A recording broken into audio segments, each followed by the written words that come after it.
Hello everybody. Thought I'd do just a little flight from Ontario, California to, let's say, I don't know, where do we want to go? Phoenix in X-Plane 11. Well, this is just me meandering around, killing a little bit of time. So I thought I would show you at least what I look at and how I actually do the flight. So let's go over here. I'll bring up my display browser. Let's do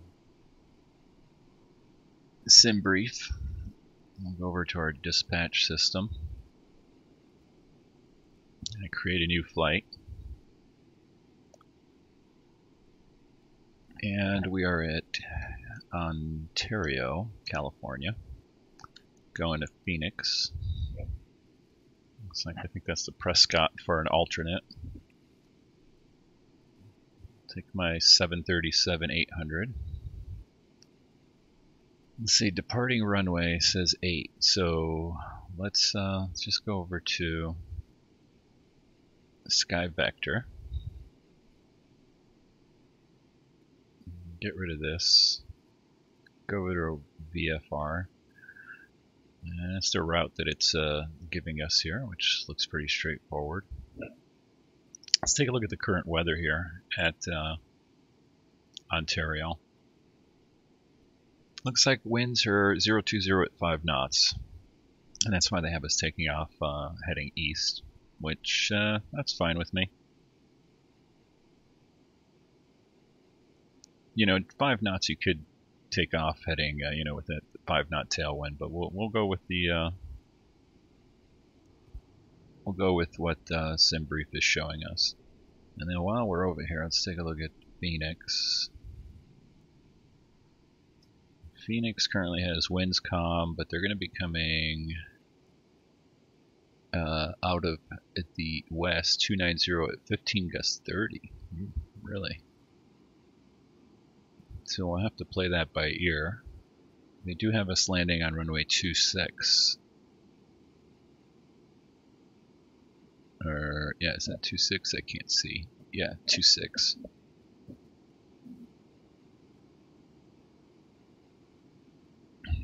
Alright. Let's take a look at our actual diagram for Phoenix too. Flip that around.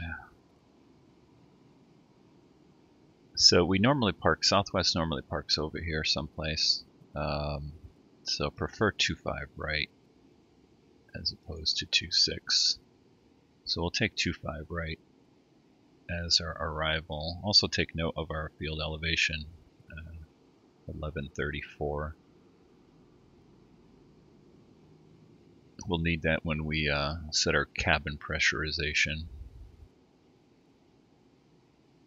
Alright, let's go back to SimBrief. Okay, so we're going to change this to 25 right.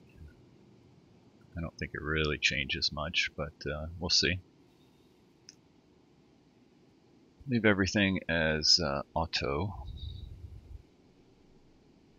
Now you can see I'm cheap and I use the default database here. 1603, so some of it's outdated, so we might have to play around with this a little bit just to get the right one. You know, obviously it doesn't see all of these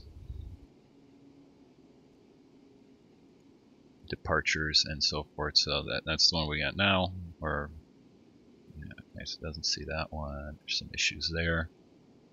Issues there. That one looks good. We're green.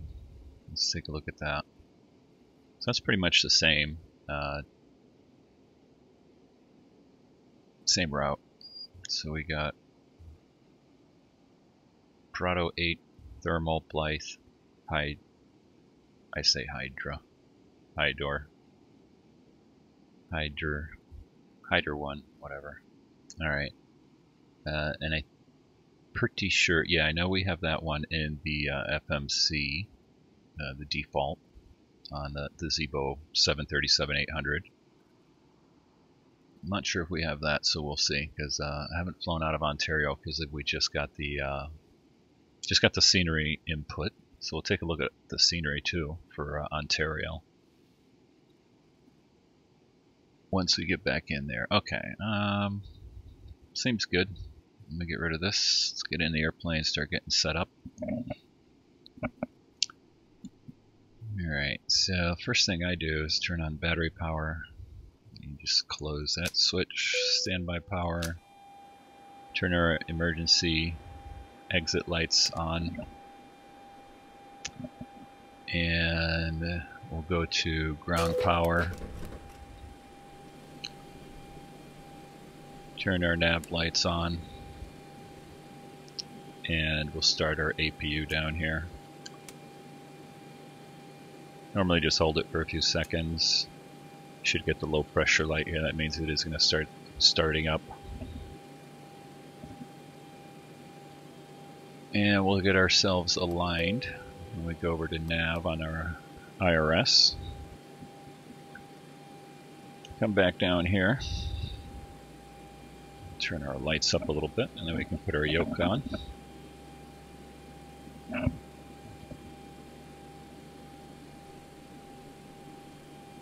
Alright, while I'm here, I set my trim. I will adjust that as we get farther into the FMC, but usually right around 5. Alright, let's take a look at the FMC here. Obviously I'm cheap, so I don't pay for updated databases and all that, so we get a little message that says nav data out of date. Yep, whatever. Okay, clear those out. Go to FMC, position in it. I do like to put the airport, you gotta put it in at some point, so KONT. We're in Ontario. Don't know what the gate is, I can't remember what I set it at, but you don't need to have it in there.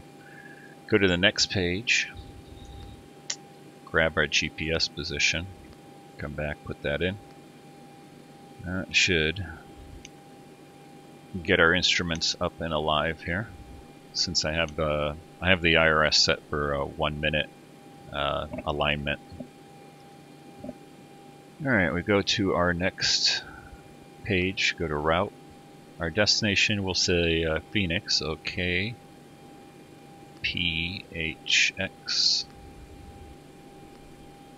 Alright, go to our performance. Now here I always check my fuel. We got way more fuel than we need, so we're going to adjust that in the simulator here. And I think center fuel tank we're going to go down to 0. And then we'll set these at 5,500.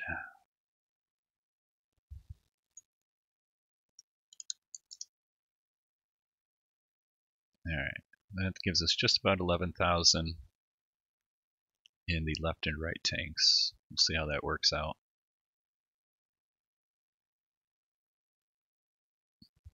Apply that. Alright, there we go. So now we got 0 in the center tanks. Now we can go ahead and click on our gross weight. 0 fuel weight, I guess just calculated. Reserves. I know that the flight here, well, I'll show you what I do. I go, let's turn this back on. Should have done this first, but I guess I'm getting lazy this morning. Where am I going here? Fuel planner. Alright, select our airplane, Boeing 737-800. Going from Ontario to Phoenix. Hit planner, and you can see that it's saying it's going to take us 6,100 pounds of fuel, 7.1 for reserve for a total of 13. Yeah, we're at what, 10, 11, 11,000 total, so we're a little bit short here, 2,000 pounds, but that's okay.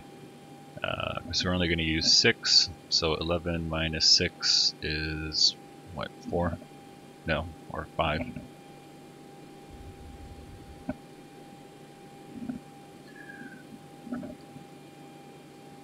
Let's see here, get rid of that. Alright. Come back in the airplane. So what did we say? 5 reserve cost index. I'm not going to go into the whole cost index thing, but usually I just put 80. We're not going to save fuel or anything here. Flight level 283. It's saying, but we're actually going to go to 70. We are flying eastbound, so we want a odd altitude. We won't put anything in here. Go over to our limits. Again, we're not derating or anything, so we'll just go back to takeoff, or continue on to takeoff. 5 flaps for departure. Click on our CG, it calculates it, and there you can see our trim, 4.84, which we're close enough. Right there. Put our V speeds in, 1, 2, 3. V2 is 134. So we're going to set 134 into our autopilot. 34. Let's come back down here. Alright, so departing. Let's see. What did it have us at? Something called PRD 08 or PRD 08, and obviously we don't have it on here. So departing on Ontario, we're going to take, let me think about this, left. So we'll take 8 left. Palm 8, Palm 9, I wonder what that is. Maybe that's close. We'll just check it. We'll just click it, see what it says. And we're supposed to be going to thermal. So it doesn't have thermal in there. We got what, Daggett, Gorman. Right. Let's pick Ontario 6, see what we get there. Same thing. Nickel 1. There's a thermal. So maybe we'll do that one. Let's just take a look at Hassa 8. Hassa 8 Daggett. Okay, looks like we're going to go to Nickel 1. That's Mission Bay. So these are heading sort of southbound. Thermal. We'll take thermal. And I always click execute, but you really don't have to until you actually put in everything.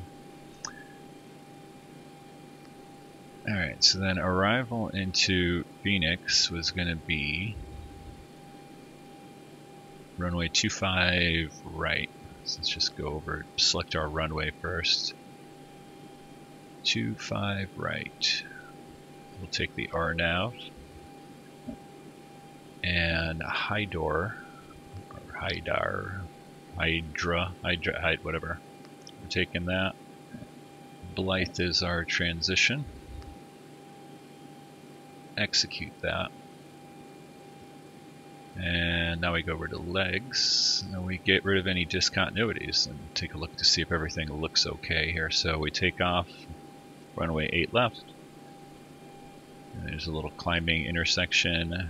PDZ, I don't remember what PDZ is. It's a waypoint, VOR probably. And then some more waypoints on that departure, all the way to Hemet, to thermal, and then we got a discontinuity between thermal and Blythe. Well, pretty much it's a straight shot from there, so we'll just take Blythe, click on the discontinuity to get rid of it, hit execute. Alright, and then we start the approach portion into Phoenix. We'll double check all that. There's a vector in there. We'll just leave that in there. I usually don't like doing the vectors. Sometimes they do some weird stuff on the display for some reason. All the way to runway 25 right, and then we got our missed approach and holding here. I'm just going to get rid of those with the heck, just for the heck of it. Again, this isn't real world how you do it, it's just how I'm doing it.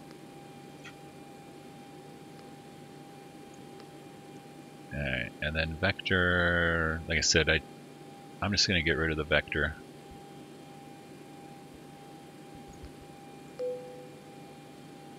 We'll see what it looks like when we get up to Phoenix. Alright, and then what I do is I always check my distances, because sometimes the database in here is a little weird, and some runways I found are way off in left field. You have like a runway all of a sudden that you select the runway at your airport, and unfortunately it thinks it's like 5,000 miles away. So just double checking to make sure that we don't have that. I know we don't at Phoenix, but I'm always double checking it here. I seem to have that problem with the runways at Dallas-Fort Worth. And everything else looks good. We're going to take all our default altitudes. And yeah, I think the only other thing, because I don't care about how much this flight is going to cost, we're going to change our target cruise airspeed.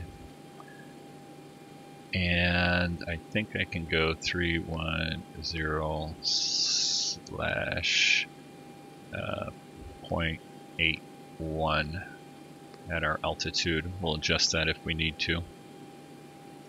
Now if we go back to legs, you should see our new airspeed right here at flight level 270. I think that's 0.81 is probably our max at 270. Alright, so that's it for there.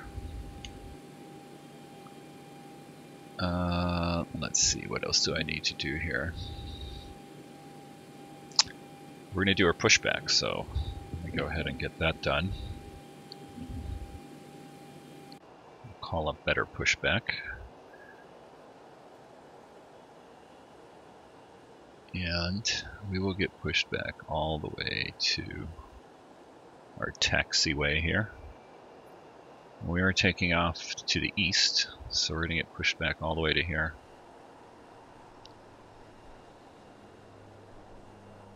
Hit enter. This may be a little loud. Grounded cockpit, plan acknowledged. Call me through the menu when you are ready.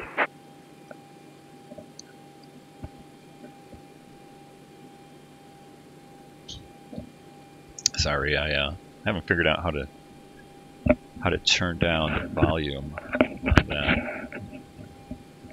My headset cable's a little tangled up here. Alright, I think we're ready. Let's turn on our smoking, no smoking sign, seatbelt sign.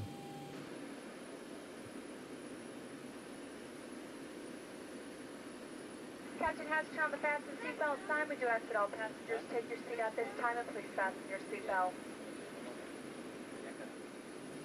Just as a reminder, we cannot leave the gate until all carrying items are properly put away. All overhead bins are closed and all passengers are seated.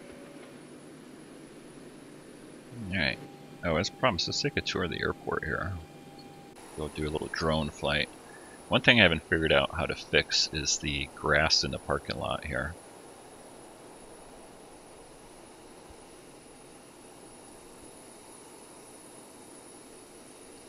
Terminal looks nice. I'm not sure about some of the placement here. I haven't looked at the actual Ontario airport to see real world what it looks like. But you can see these roads kind of go out here. I'm wondering if that's just part of the issue with the grass on the parking lot. And you'll see, let me see if I see a truck here. I see, yeah, right there you can see. Get over there. Yeah, you can see there's a truck coming through the grassy part right there. Alright, so we are gonna take, let's see, we're gonna taxi down here. We could go all the way to the end. We'll go all the way to the end. Turn here, go all the way down there, and we're taking off this runway. So other than the grass issue, I do like this airport scenery. See if we can get some palm trees, being that we're in Southern California. This looks like UPS.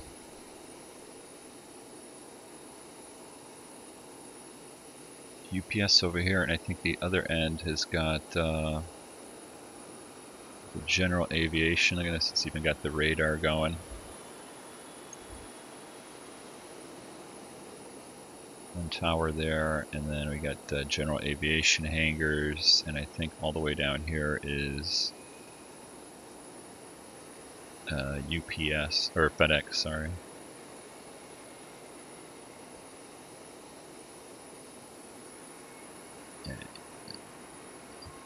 Try to get this bunch, what are these, Cessna Caravans? Zoom back out. Alright, let's get back in the airplane and get ready to go here. Hopefully my volume is pretty good. We'll adjust it as we go. I got a new headset for Christmas, and so I'm kind of readjusting all of the volumes. Plus it's a little bit different between streaming on OBS, which is what I use to stream and record. So there's a difference in the volume between streaming and recording, and you got to adjust the levels a little bit. Alright, so I think we're ready to go. We'll call the tug up and have them push us back. Grounded cockpit, tow is driving up.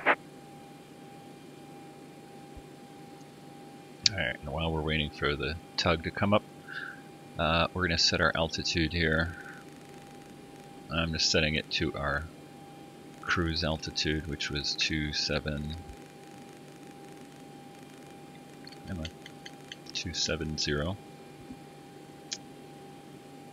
And not going to play with our heading or anything right at the moment. In fact, while we're here, let's just take a look at this. So we're going to take off and then do a right turn. Let's zoom out and see if we see it. Here's our rest of our route. Looks okay, I don't see any weird lines flying around going off our route. Alright, so go to about 20 for our departure.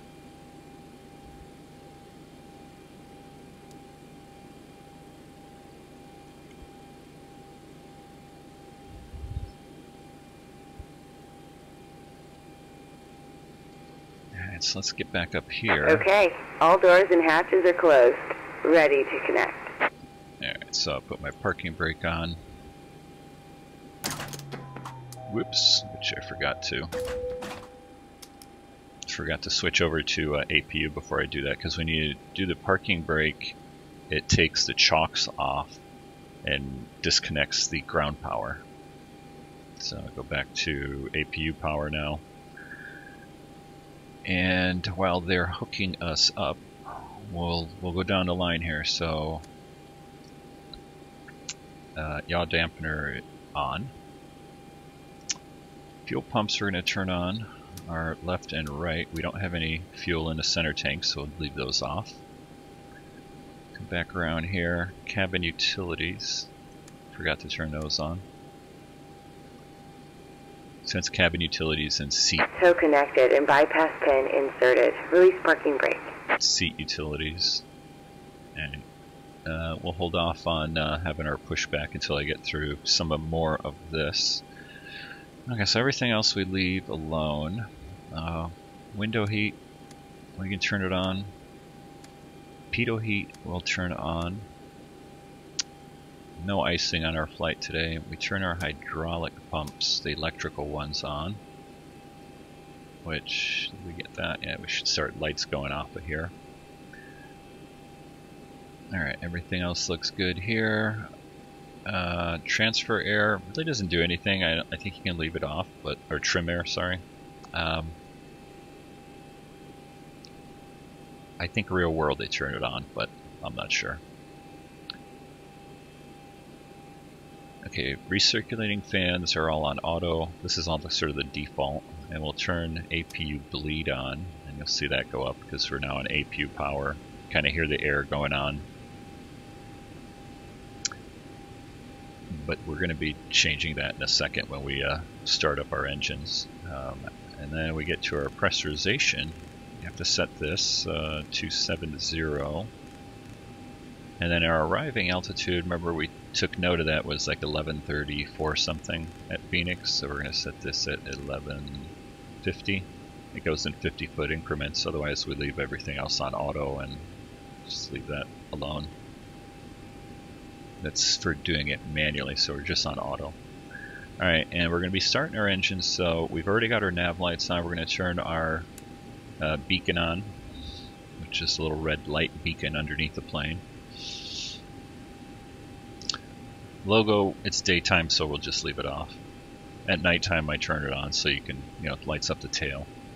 So you can see the logo of the plane. I think that's it now, so we're all set for here. I think you can hear the doors closing or something. We'll go ahead and tell the tug to push us back, and we just release our brake. Hit the beat key. Starting pushback, and you may start engines. Alright. Let's watch her push us back here.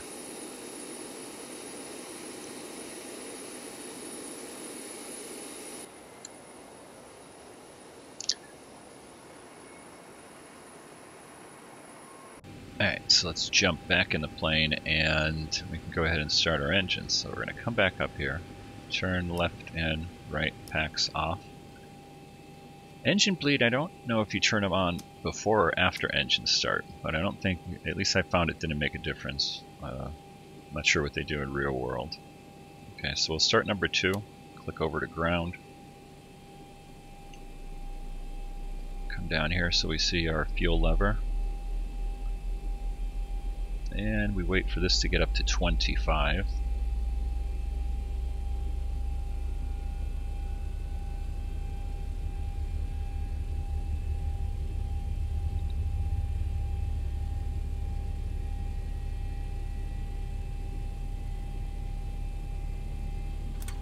Close enough. Watch the engine spool up.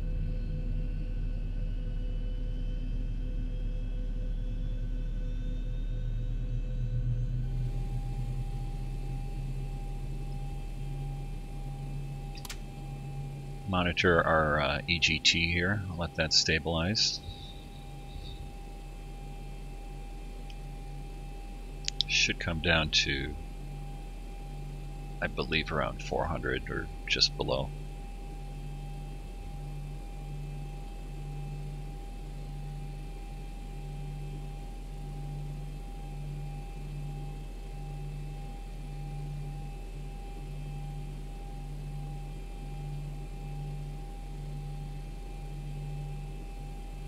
Alright, close enough for me, close enough for sim work.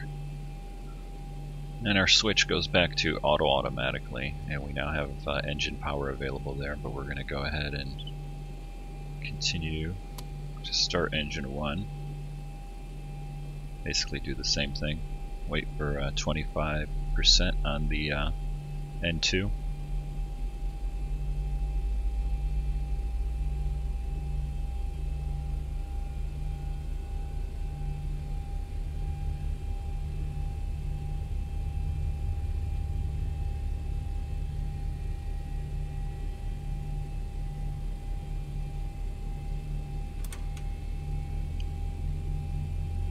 And you'd monitor the EGT again, but we're pretty much done right here.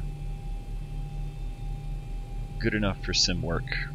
Operation complete. Go ahead and set the parking brake. And I'll set the parking brake and let her disconnect.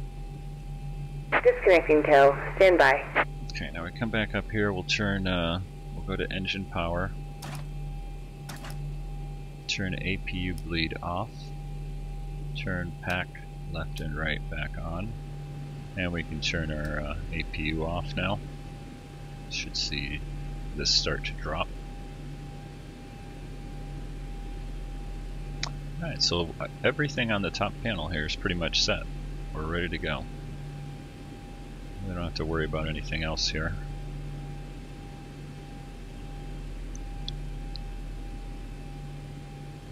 So let's watch the tow pull away here.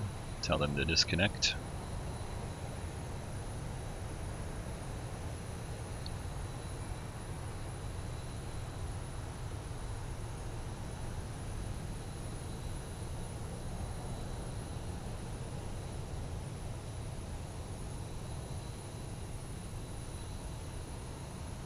so they're pulling out. Let's double check our sound levels here. I think that's pretty Cell good. is disconnected and bypass bin has been removed. Hand signal on the right. We'll see you next time and have a safe flight. Now, I think he will actually give us a hand signal, so let's look up here and watch him pull away.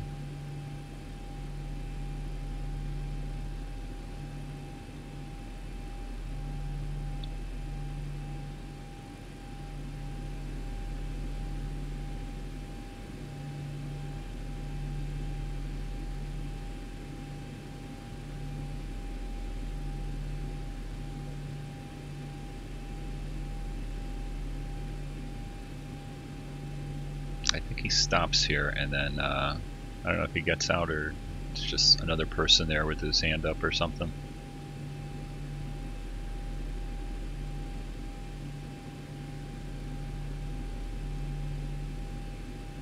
I thought I saw that last time. Oh well, anyway, we're good to go. Let's see, oh there he is. Yeah, we just didn't see him, so he popped out of the plane. Let's look over here. Yeah, of course the wing is in our way. Oh, he was standing out there giving us a hand signal. We missed him. Alright, we'll reset our master caution now that we got everything cleared up. Click on here to double check, make sure nothing's illuminated. And we're going to go ahead and put our flight director on here, and we'll arm our auto throttle. Release our brakes and start taxiing. Put our taxi light on even though it's daytime here.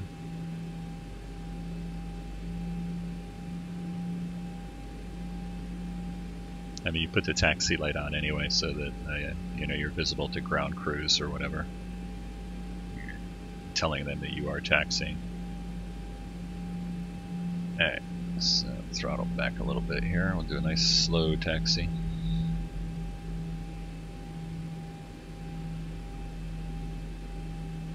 Take a look at some of the scenery here.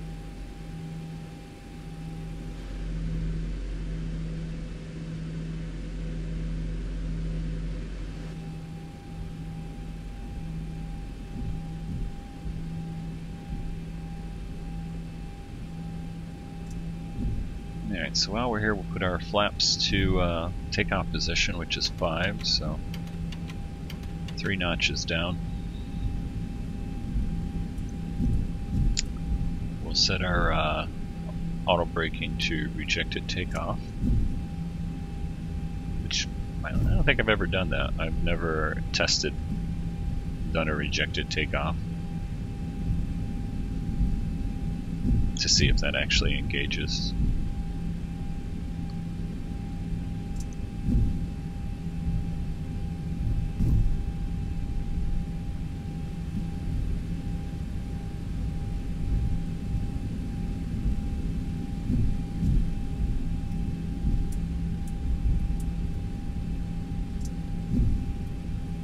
I think what I'm going to do is just turn down the sim volume a little bit. Seems like it's a little high. Let's see. Just a tad. Let me see if that works. That takes it all the way down, pretty much. There we go. It's completely down. Alright, I think right there is good, so it doesn't drown me out. Again, we're taxiing all the way to the end here. Being a Southwest flight, we should have parked over here.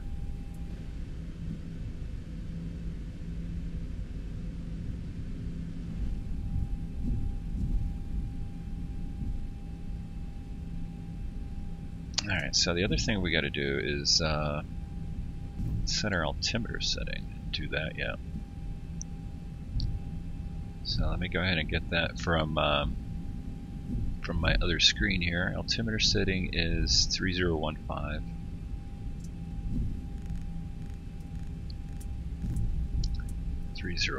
We'll take a look at that, and just for the heck of it, it says 960. So let's take a look at the airport diagram. Here, I'll show you this too. What I'm looking at. Alright. As we veer around on our simulator, so 960, 943 here, 932, 926, so we're close. Yeah. All over the taxiway here. So 936 at the end of the runway. Let's see if we bump this down a little bit, because that's real world altimeter setting.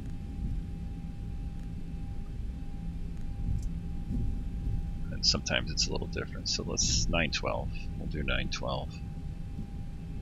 And we'll do that for the co-pilot. What is it? 912, I don't know what I'm talking about. 3012. 3012 is what I meant to say. 3012, and we should be at 9, roughly 36.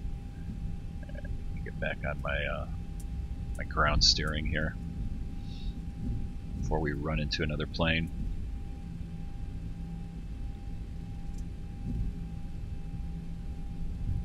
Yeah, the altimeter setting, even though I do have it set for real world, sometimes it's a little off or just slightly dated. I think the simulator updates every 15 minutes, but even then I found sometimes it's it'll be off by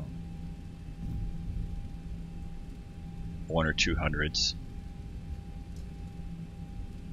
or 3 hundredths in this case here. And again, that's me double checking against the altitude. I don't actually know what the altimeter setting is in the sim. We'll double check that actually once we get to the end of the runway, just for the heck of it.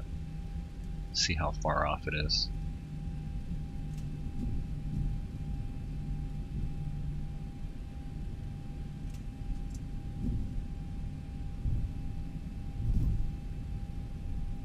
Doing kind of a fast taxi here.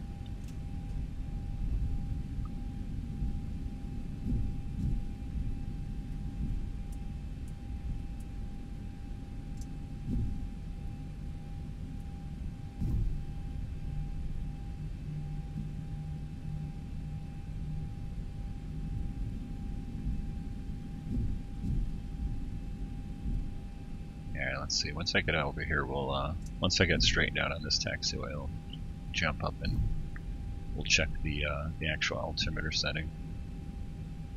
And there's a couple different ways you can do it. You could just, go through the menu, or actually just tune the ATIS for the airport, which, let's throttle back a little bit. Let's do that just for the heck of it. So, let's see, what's the ATIS? 124.25. Let's go in here and tune 124.25. 124.25.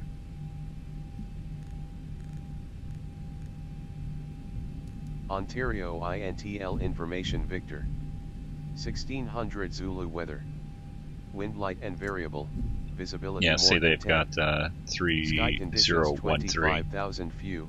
Temperature 11. Dew point -2. Altimeter 3013.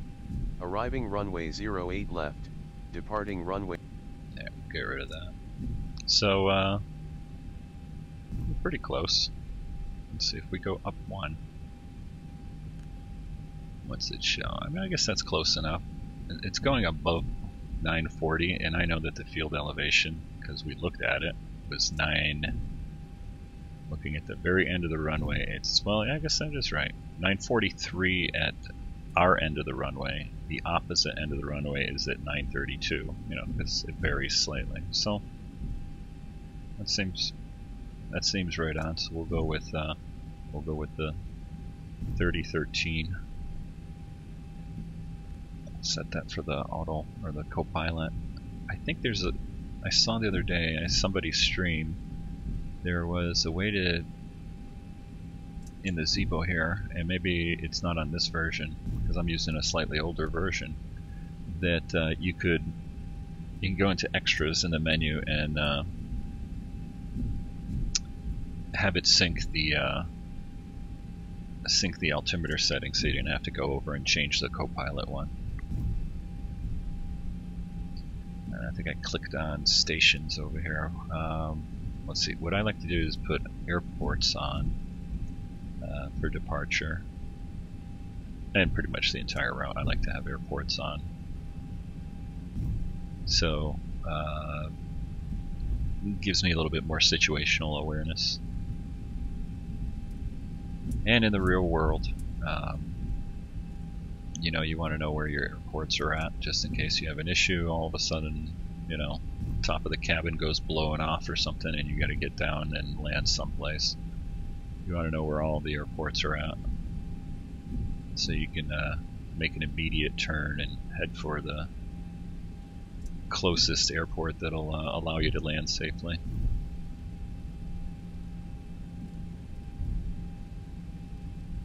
This is a long taxi, but let's take a look at some of the scenery here. Are those like Southwest guys?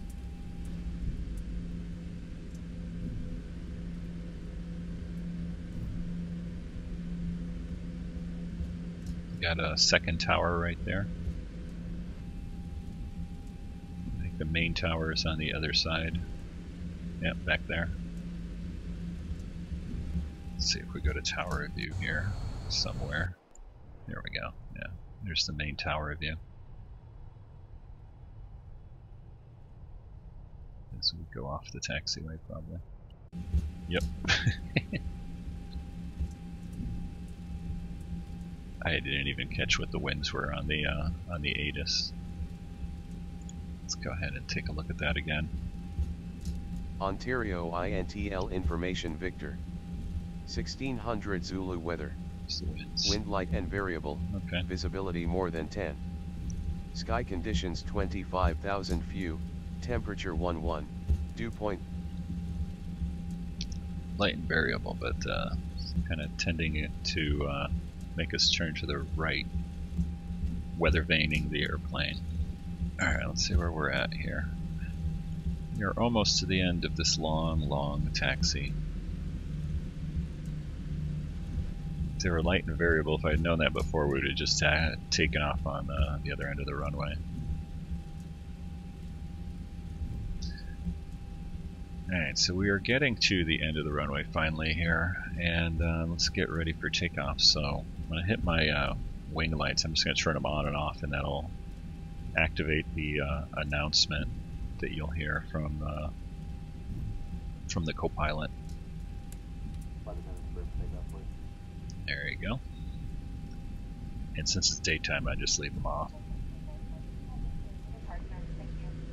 So then you get the flight attendant. Call out. Ooh, what's this? What do we got here? Cargo, does it say? Cargo jet.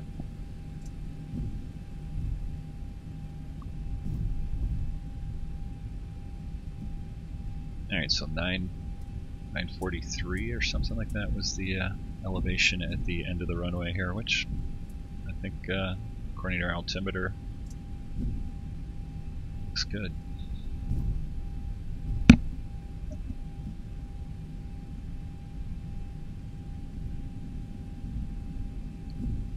And we're going to be cleared for an immediate departure here. No waiting around, so let's do our final takeoff checklist here. We got flaps are set, auto braking is set, landing lights on. Approaching 08 left. Flight director's on, and autopilot or auto throttle is armed. And there you can see our route in the display unit as we turn around onto the runway.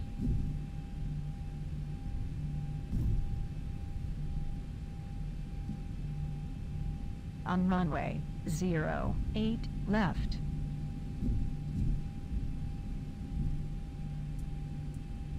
PDZ, I think that's Paradise. Is that the Paradise VOR?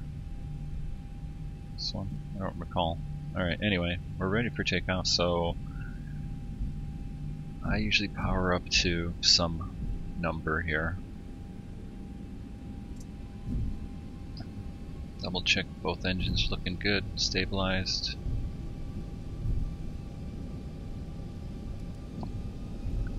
Click N1. I should put that on a button somewhere. I think I already did, I just don't remember what I did.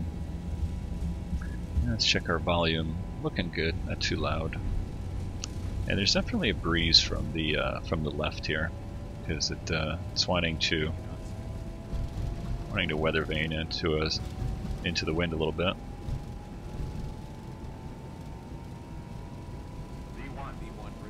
Okay, rotating.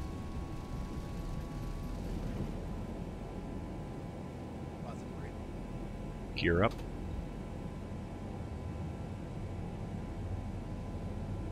Let's take a look at the airport as we go by here.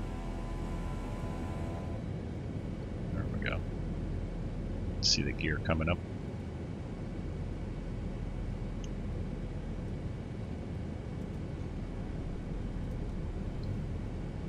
Definitely taxied all the way out from the other end of the airport. Alright, let's go ahead and turn on our course here. And, you know, before takeoff, we forgot to set our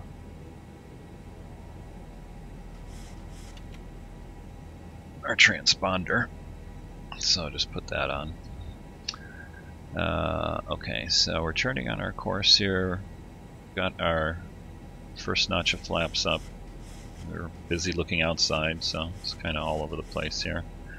I'm going to go ahead and engage our VNAV and LNAV. Now, I haven't flown this out of Ontario, so we'll see if it does some quirky thing. I'm going to go ahead and engage the Command A autopilot. It should start turning us nicely. Okay. That's good. Take a look at our altitude settings here, and obviously we're way above our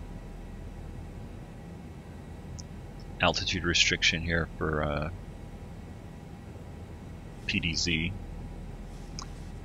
and that's what the A is right there. So it's 2,700 foot with the A. That's at or above, so you need to be at or above 2,700 foot. So we're going to 9,000, and again I've got our cruise altitude set, so it's going to take us all the way up there. Alright, so landing gear can go to the off position, and our auto braking could go off. Let's get the rest of our flaps up. Probably should have done that a little bit earlier, but I'm yapping. And I think our sound is pretty good, not too loud. Let me go ahead and turn it down. I guess it's okay. Okay where it is. Looking at the sound levels in OBS. Actually, I think they could probably go up a little bit. Let's turn them up just a tad here so you can hear things happening. Alright, let's take a look around Southern California. I think that is Chino Airport, right off our wing here. Yep, Chino.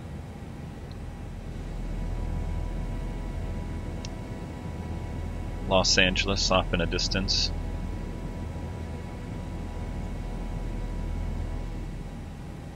Let's go back here.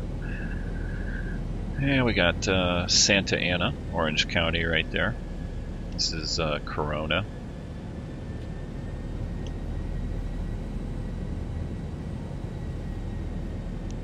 Long Beach, right underneath the wingtip there.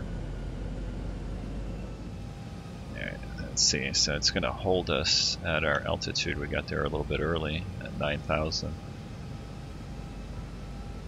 And see at this art, can't see because it's bouncing around a little bit, but Arnie, you want to be at or below 11,000, and that's why it's kind of holding us here.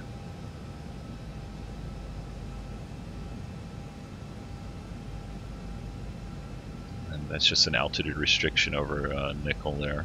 We want to be at or above 6,000, which we obviously will be. take a look at Corona and Hammett as my frame rates drop.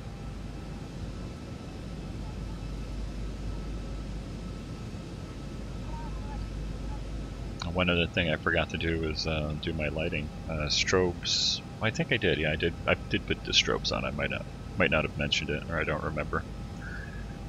All right, so we're gonna be holding here. So just for a little bit, might as well just turn our landing lights off.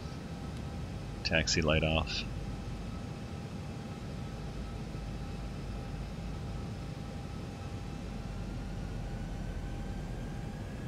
And there's our waypoint.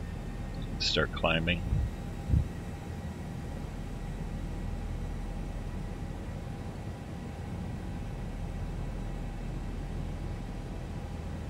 Well, let me see, we're going to thermal, so we're actually going to fly out over my house. Not that I live in thermal, but this is a nice view here.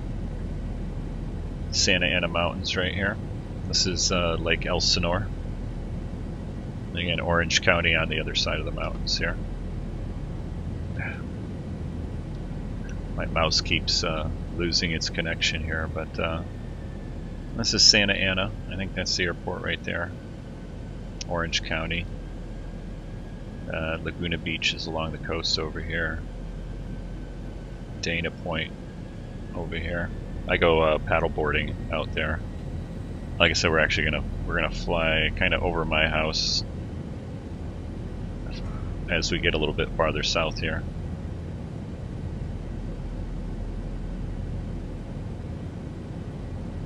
Go ahead and move that down a little bit.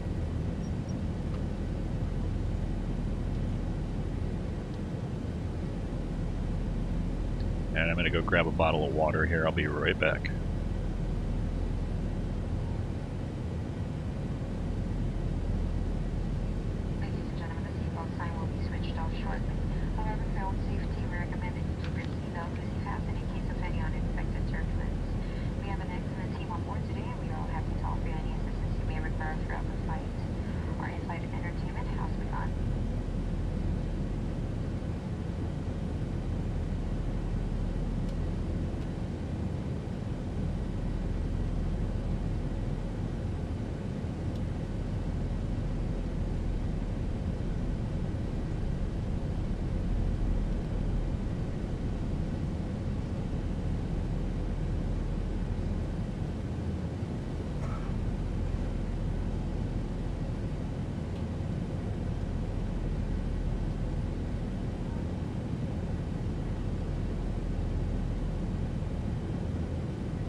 Alright, got my water, and it looks like we are making our turn.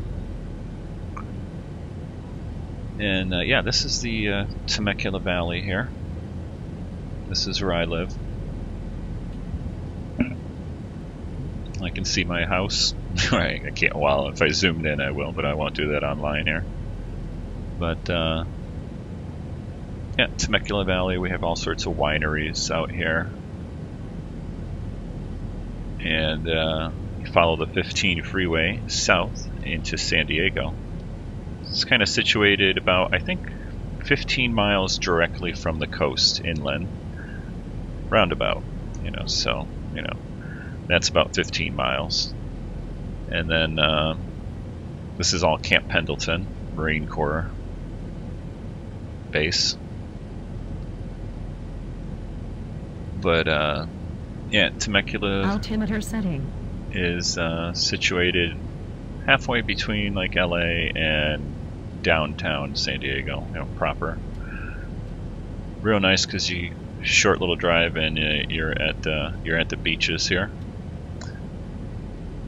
or in Orange County, you're at the beaches there, or you're about 50 minutes to an hour from pretty much anywhere in LA. 50 minutes anywhere in San Diego. So, being California, it is that's average. You know, anywhere you want to go is like 50 minutes away. Let's see. Yeah, I see my neighborhood. I'm not going to point it out, but yeah, we do have a small airport here, French Valley, right there. It's actually, forgot what the length of the runway is there, but we get a lot of private jet traffic. Like I said, all throughout this area here, this is all wine country.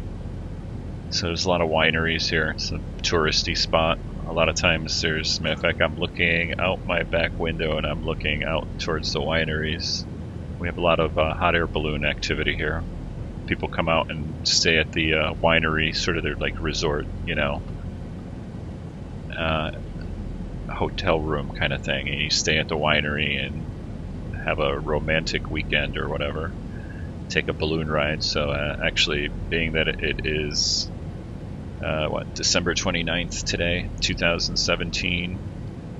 It's just coming up. It's Friday, coming up to the New Year's weekend.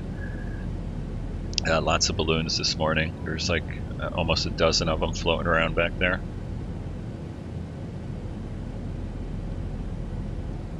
And it is gorgeous here in Southern California. So, like I said, 2017, December, late December here.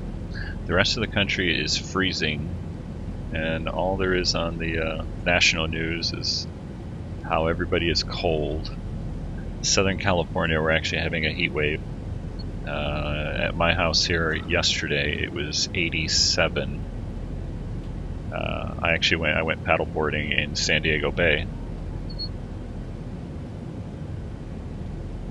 And normally it's in the 60s, so like I said, it is a little bit warmer than usual.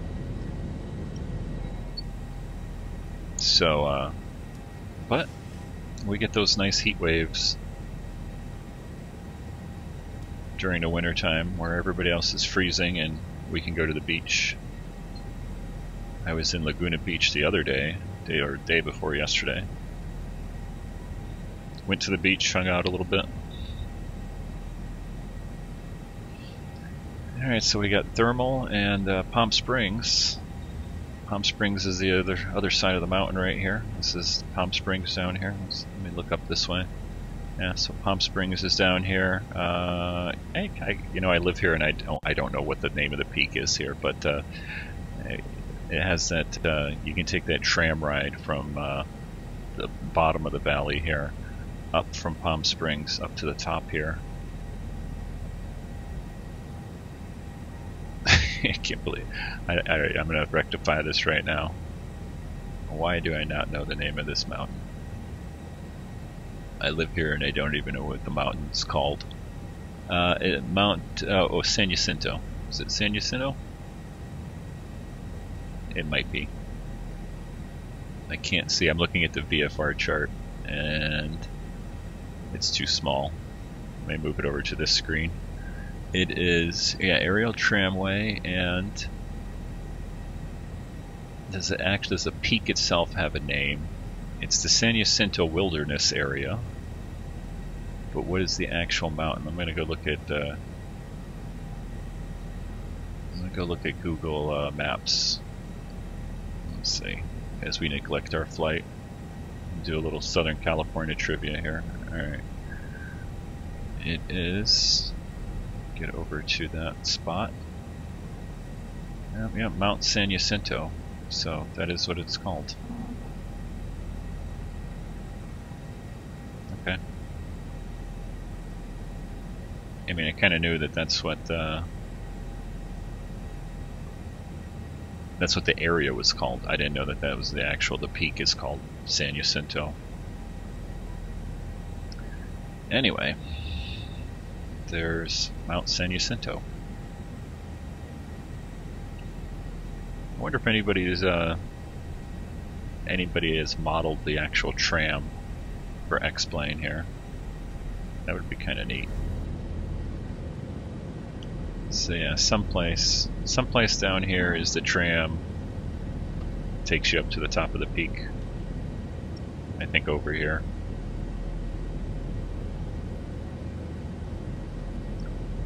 So there's Palm Springs. There's Palm Springs Airport. And then we got the Coachella Valley, which we're going to fly right over. The Salton Sea.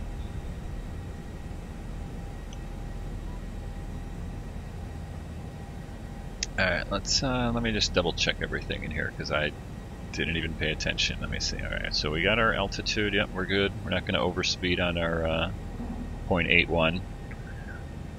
And we got a little bit of a crosswind. So, yeah, well, that makes sense, yeah. Our winds are kind of out of the northish. Up high, at least, so general flow right now is sort of out of the north. Which is why it's kind of warm.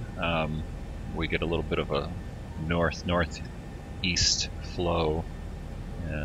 Call it a Santa Ana wind, although it's not very windy, it's just a very light flow, so it's not even winds. But it tends to, obviously, everything comes out of the mountains, flowing sort of down into the valleys and offshore. And as it comes down, it compresses. The air compresses and warms up. And you can squeeze something, it starts to heat up. So that's why we're all nice and toasty. I think today is going to be another 87-degree day. And after I fly this flight, because it's only about 9:53 in the morning here, I think I'm going to head for the beach. Not sure where though. Like I said yesterday, I went paddleboarding in Coronado, in the bay, San Diego Bay, from the Coronado side. Paddleboarded underneath the Coronado Bay Bridge and tooled around a little bit there. A couple days before that, I was in Laguna Beach. Took my dog there. He loves Laguna Beach.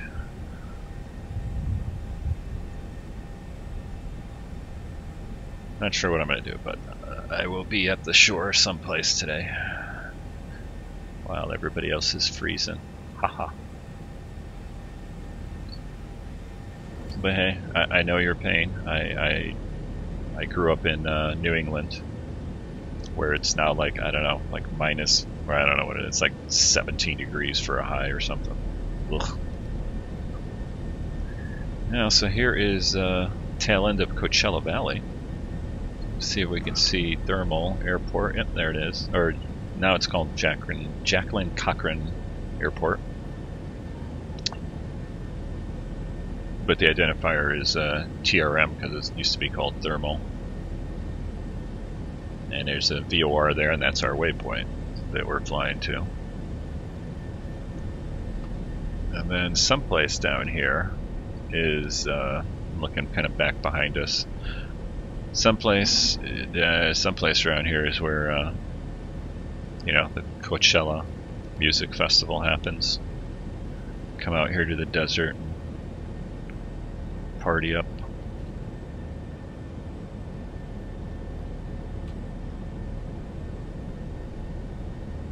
Again, Palm Springs back there.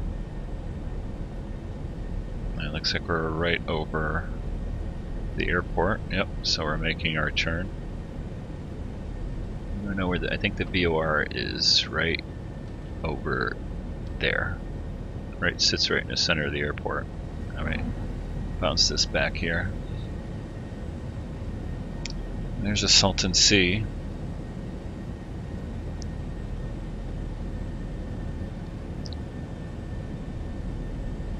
Interesting history here. I guess apparently there was a flood back in the 20s or something, or I don't know, something like that. Whatever. Colorado River overflowed its banks, something, blah blah blah. It ended up filling this whole little low area down. And then back in the day, they thought, wow, this is going to be great. We can do we can make like a little resort area here all around these things, which is why you see some of these little areas here, especially on the other side, they were developed and made into like resort communities. They were going to build it all up, but then what happened was, well, this thing, you know, they fixed the flooding issue with the Colorado River, so this thing really didn't get any more water, and it barely rains out here, you know, so it started going putrid, you know, as the water started to evaporate. It got more salty and more salty, and stuff started to die out. I don't know if they introduced tilapia to it at one point, and so they started to spawn, but all that stuff started, we have like die-offs, you know, that happen occasionally where for some reason it's super hot or something, and the water temperature just goes bananas here, and you get these huge tilapia die-offs, and it just smells like rotting fish. So all of these little areas, if you flew out along here, which I have in real life, you know, in a GA aircraft, you could see all of they laid out all the streets and everything, and started selling plots, you know, because people thought they were going to make a killing. You know, they were going to buy a plot and eventually build a house here and retire and whatever, and it was just like, well, it kind of all went bust. And then the south side of the valley here is El Centro, heading towards Mexico. El Centro, I think is it Yuma or El Centro? I think one of them anyway. And you can see it's all agricultural. So, if you live someplace right now where it's freezing cold, and you go to your supermarket and you pick up a head of lettuce, more than likely it could have come from El Centro here in December, you know, or radishes or whatever, you know, along with other parts of California. But I think at one point, I may be wrong, like I said, I don't know if it's El Centro or Yuma, but it was called like the lettuce capital of the world.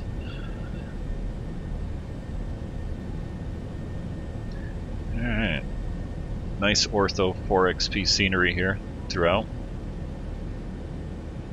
Let's take a look inside, and then I'll take a little break here. We'll zoom out on our map. This is more of a VFR flight.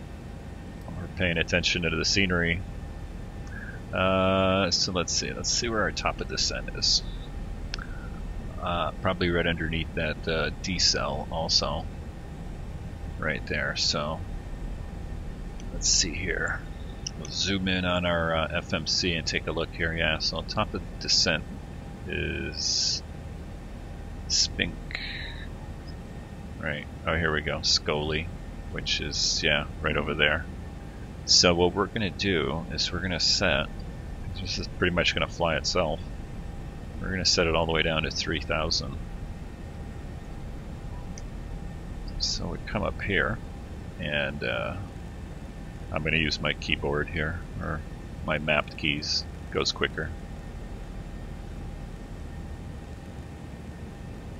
Alright, we'll set that for 3,000, so when we do get it, just in case I'm stepped away,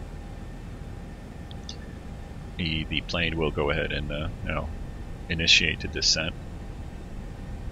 Alright, so let's just take another quick look here. I never clicked my clock. Everything else is looking good. My phone's going off. Not sure if that got picked up. Alright. So let's watch some of the scenery go by here. I'm going to take a little break. Just run out and not run out, but step away from the computer. Let's see, do I want to look there? Do I want to look there? It's a good scenery here. This is all ORTHO4XP through the entire route. I don't know, they all look pretty nice. We're gonna be going over blights, so you know what? I'm gonna put this. Yeah, I'm gonna do this view here. Also, it's a little quieter. change that just ever so slightly. Yeah. There we go. We'll leave it like that, and I will be back in a few minutes. Watch the scenery go by here. We're coming up to Blythe here, and just under the wing you'll see some more agricultural stuff. That is the Colorado River. We're going to fly right over Blythe, which is one of our waypoints. So you'll see the Colorado River and Blythe coming up here under the wing. Be right back.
Alright, I'm back. Had to take a phone call there. So, let's see where we're at. It looks like we started our descent. Let's take a little zoom in here on our display. Going down to 24,000 here at Spink. You can see we've already decelerated. Now we got Phoenix up ahead. Now you can see my ortho here. It kind of changed. So I don't know if I had two different zoom levels or what. Or maybe I picked two different sources. You know, I think I tried to do the same one. I thought I did BI, but I might have done something different here. Or maybe a excuse me, maybe a different zoom level, and it so it came out looking a little different. Or it might just be that this patch, you know, was a different satellite pass, so it's a little different coloring. It still looks gorgeous, though. You know, either one.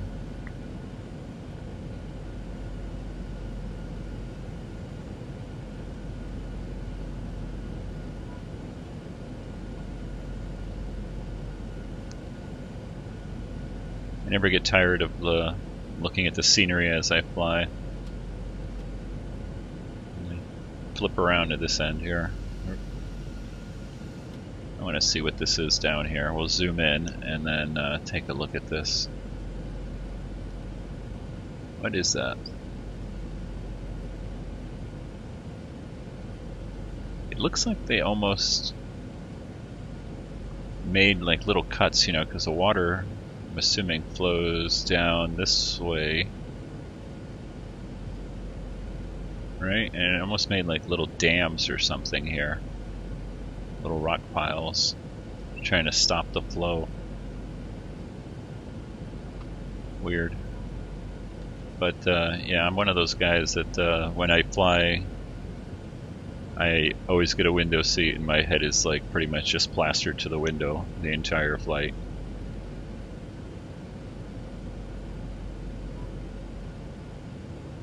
And I love flying out west, which that's why I live here.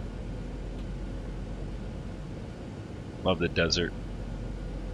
Love going to Phoenix. Even though I live in Southern California, I gotta have the beach. I'm a beach guy.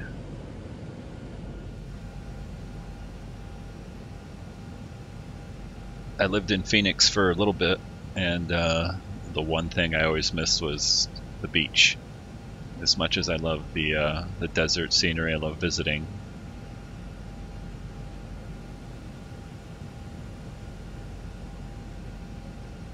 Got to be able to head for the beach with my paddleboard or my surfboard.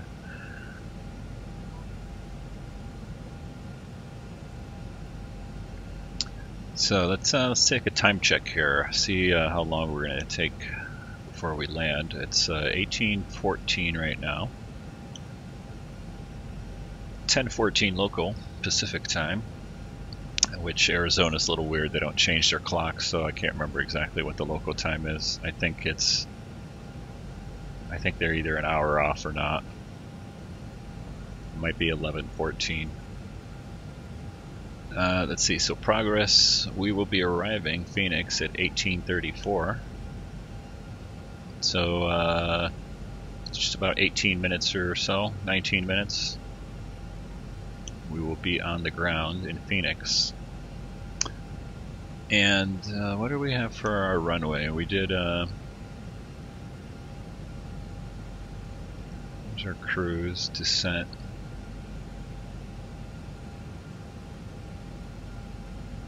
Does this give us our runway here?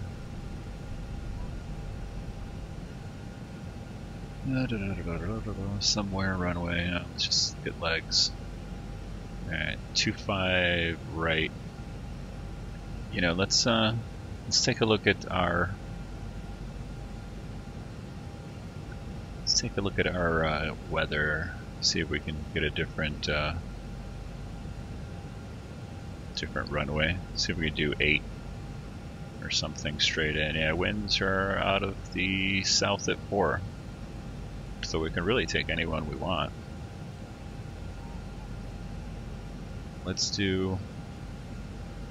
make a little change here. Normally when I've come into Phoenix, I always land on 8, just because I always like to practice the ILS there, but let's do 7 left. Let's see if we can get 7 left. That way we'll park right here at the terminal.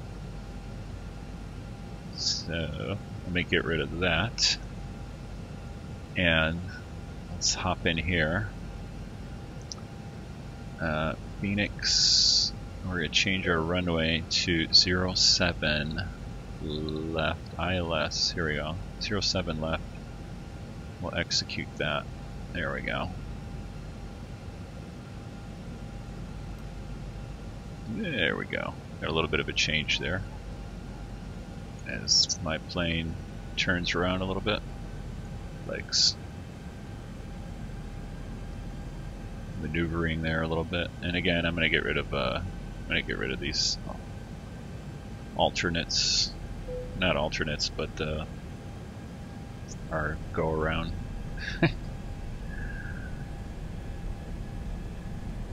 As we bounce and bounce around, come on. Erase. Get rid of that. And then we're going to go here. We're going to get rid of that last one.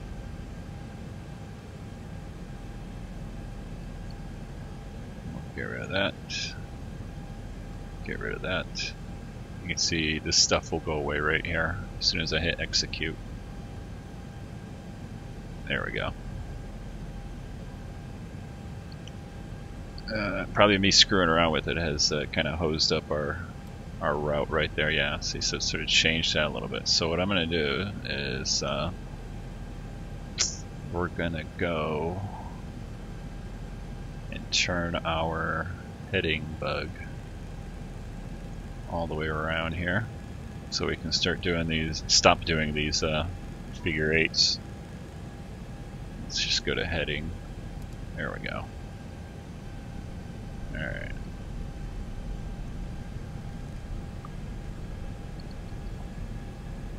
Alright, let's get on our turn and go right to that intersection. Now we should be able to pick it up again.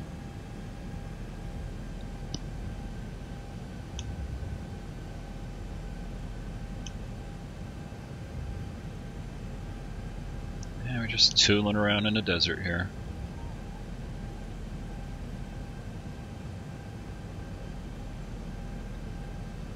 Alright, and we got that set, so VNav should start doing our descent down here. We're at or above 22,000 past that. Yeah, well, we should pick it up once we cross over here. And what I'm doing, I'm just changing my heading a little bit here. Zoom out a bit more.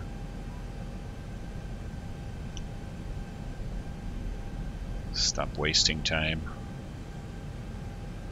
Alright, and once we cross over that, we should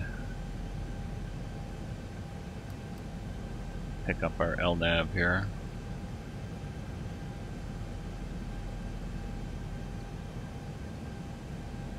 There we go. Now we hit LNAV.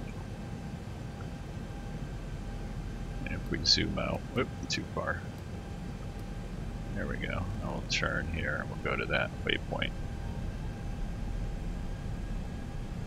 It did. I don't think it picked it up, but I think you got to get right to the actual waypoint within a certain distance. And I'm sure there's probably a way of doing it within the FMC, but I just haven't figured it out yet. So we'll do heading, hold to, what is this? Gila.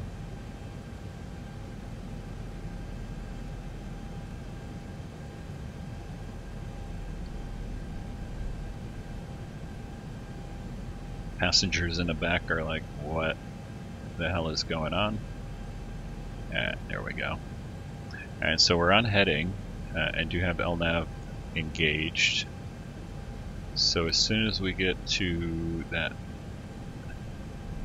Gila waypoint, we should pick it up. Just adjusting slightly, make sure we go right for it. We should hit it here in a second. And then we'll continue on down, which I think we're probably stopped our descent here. Let me go reset that. Let's see. So, yeah, see, we should be going already down here, but there we go. Alright, LNAV, FMC speed. We're going to be diving for the runway this time.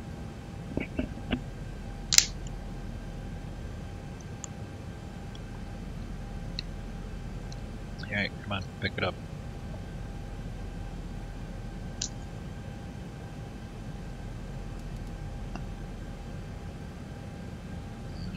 I don't know if we picked it up or not.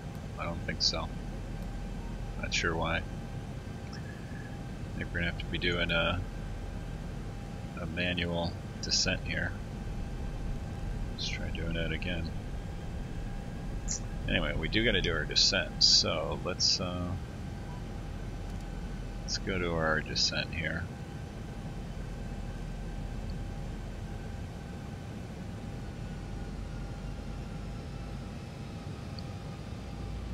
Well, it's a nice day anyway, so we will. And we'll just do a visual here without all this navigation.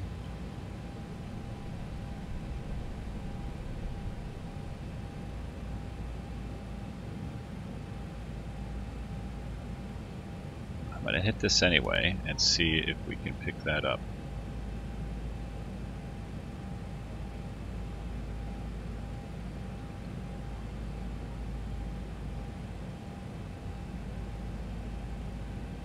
See, we're already over here. We should be heading down for 12,000.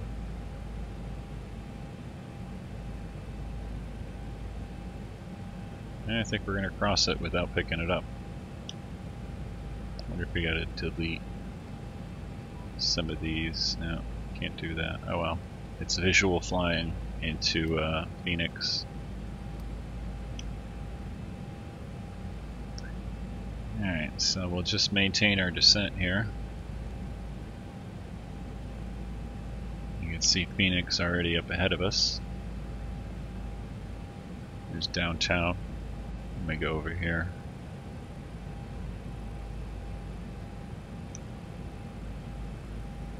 So there's downtown Phoenix right there, in the airport right there, and we're going to be landing on this runway. Forgot which runway it is. What is it? 07 left. So we're going to be doing a visual approach. We don't have our altimeter setting. Let me take a look. I'll just eyeball it. Altimeter setting. Yep, I know. 3018. Real world. 3018. Set both of them.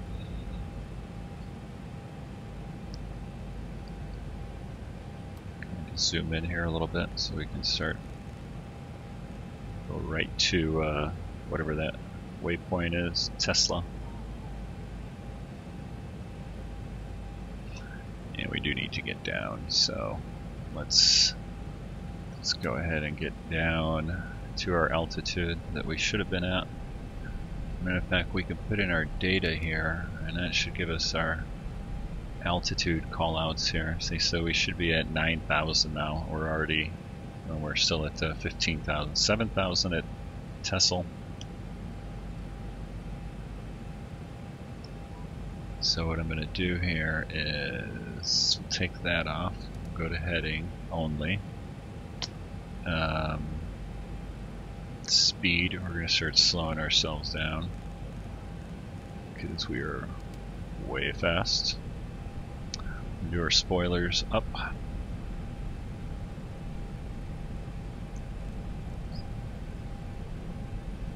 Start getting slowed down.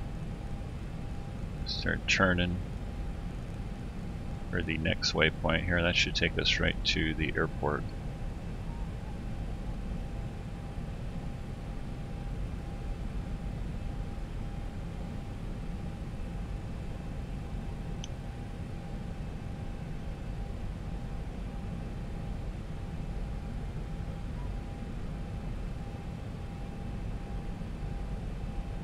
You can see we're on our heading here, at least for the FMC, even though we're not tracking that. I guess, let's see if we could. I wonder if we do approach. Yeah, see, there it goes. See, so it did pick up the approach portion. So that's good. What we'll do is we're definitely going to slow ourselves down here, even though you know, we're definitely diving down for the approach. So we might as well just set this all the way down to 190. And spoilers are all the way up. Trying to get ourselves down here. You can see we're coming up to 5,000 foot, 6,000, 5,000 that we want to be at. Let's get set up for the landing here. 2 on the auto braking. We'll do landing lights. Landing lights on, taxi lights on. Strobes were on the whole time, we never turned them off. So right now the airplane is flying the approach, so we have captured the localizer, so it's heading us for the runway, but the glide slope is we're way above the glide slope, hence why we're kind of diving down for it here. We're a little bit over speeding here. I might do 1 degree of flaps just to get a little bit of extra drag out. Probably going to overspeed, and just barely overspeeding for 1 degree here. Let's see what that looks like outside. So if you're in a plane here and you're like, man, we're coming down kind of fast, it must be that original geek flying a plane.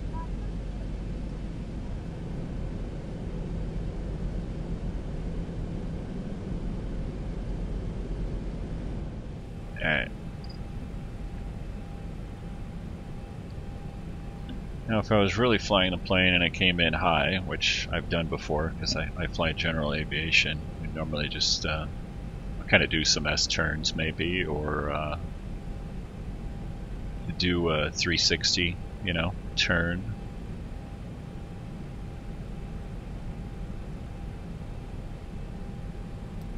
Let's go in a little closer here. Which I think we might do. You know, we're at 5,000 now. We won't need to. We're fast. We're gonna have to slow down really quick here. So you know what? We're just gonna go manual here. We'll fly it manual. We'll disengage everything. Take the speed off. Alright, the airplane is completely mine now here. Get my view squared up.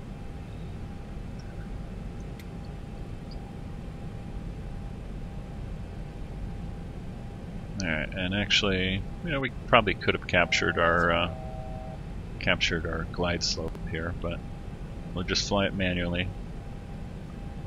I'm gonna start bringing the nose up. Get on our localizer there, or not localizer, glide path.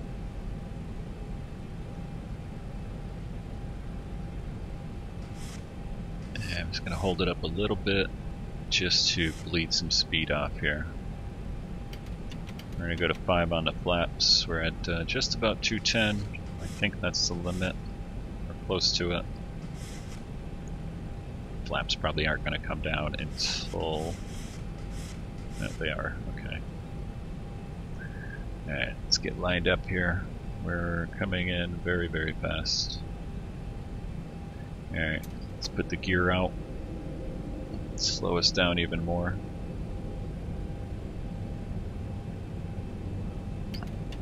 Go to 15 on the flaps. Spoilers are still up. As we get slowed down here.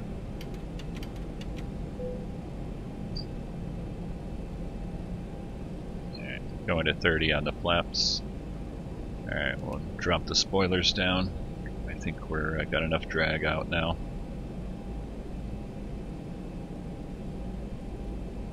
Let the speed bleed off.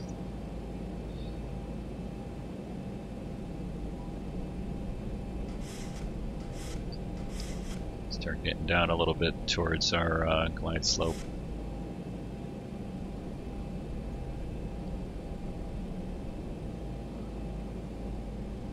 Almost there, not too bad. Our little runway change kind of hosed up our FMC. Alright, so there's the glide slope, and I see the fast C lights. We're looking good. We're at 145. Okay, so final landing check. Landing gear is down, 3 green, landing lights on, auto braking set, flaps are set. Approaching 07 left. Spoilers armed. We'll start bringing up some power.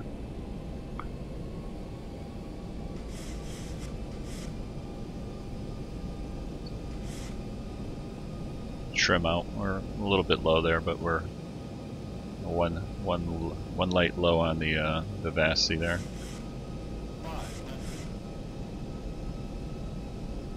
And I don't see any wind indicator, so maybe it's calm winds, as I think the observation had.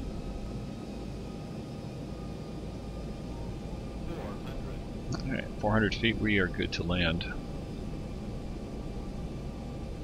We're actually going to do a little bit of a float here, because the farther down the runway we get, the closer we are towards our terminal. Alright, airspeed's looking good. 200. Rate of descent is at 700. 100.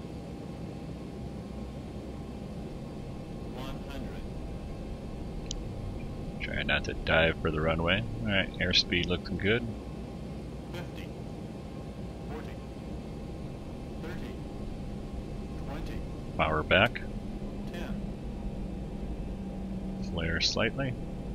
Long landing. Looking down Long landing. for the end. 8,000 feet Looking for remaining. the end of the runway. And like I said, we were going to float it a little bit here. Alright, thrust reversers on. Lower the nose gear gently. Alright, thrust reversers off.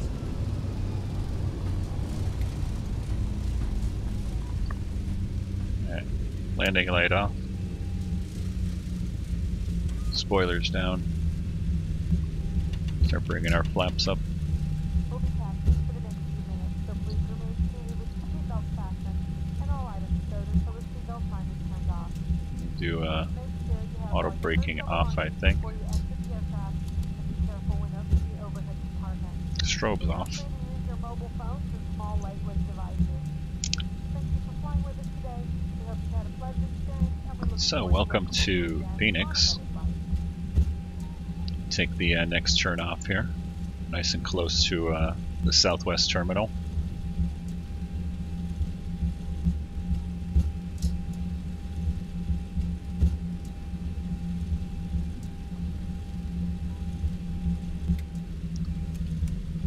Turn our APU on.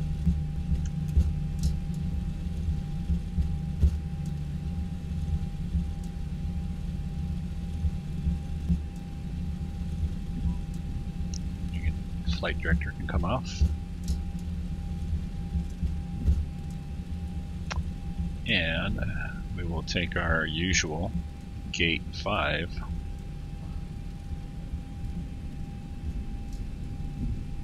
I think the static scenery in X-Plane, or at least I found it always has the static airplanes in the same gates, so I know which ones are open, and I know gate 5 right here is always open, and it's a nice, nice, easy, straight sort of taxi right through here.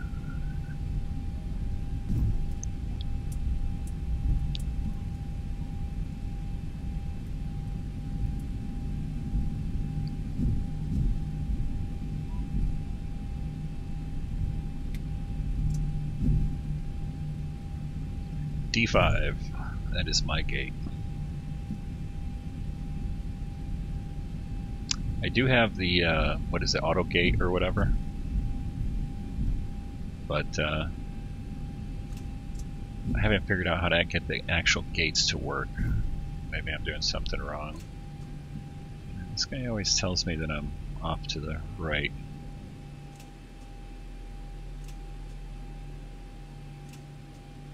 Touching my brakes there. Perfect. Done. Alright, parking brake on. Let's go down here. Engage the parking brake. Fuel selectors to off. We'll go to APU power. Beacon off. Nav lights can come off.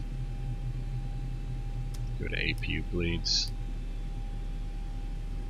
And seatbelts off.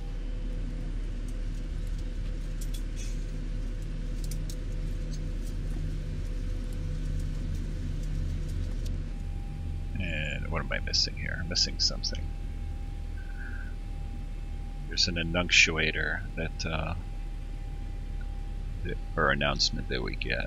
I don't remember what. Oh, maybe when we go to ground power.